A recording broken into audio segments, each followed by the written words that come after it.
এখানে কন্টেন্টটা বড় গুরুত্বপূর্ণ না, গুরুত্বপূর্ণ হচ্ছে এই একটা ভিডিওর থেকে আমাকে মোটামুটি অনেকেই ফোন দিছে, বুঝছেন? আপনার মতো অনেকেই ফোন দিছে এবং তারা অনেকেই আপনার আগেই সতর্ক হয়ে গেছে। একজনের মাত্র 1500 টাকা পাঠাইছে, আর একজনকে টাকা পাঠানোর কথা ছিল, বাট সে টাকা পাঠানোর আগে আমার সাথে যোগাযোগ করছে।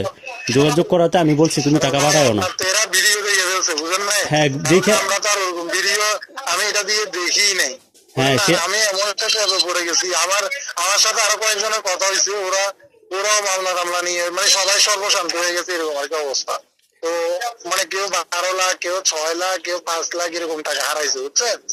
মানে এরকম এরকম করে মেলা টাকা পয়সা খাওয়াইছে কয়েকজনের সাথে, মানে যাদের সাথে কথা হয়েছে।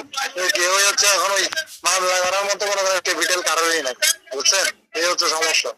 কারণ এখন মামলা করলে তো হবে না, লয়ারকে প্রতি মাসে মাসে টাকা দেওয়া, হ্যান ত্যান বোন দান বিষয়টা, বুঝেন নাই? খরচ তো হবে, হ্যাঁ।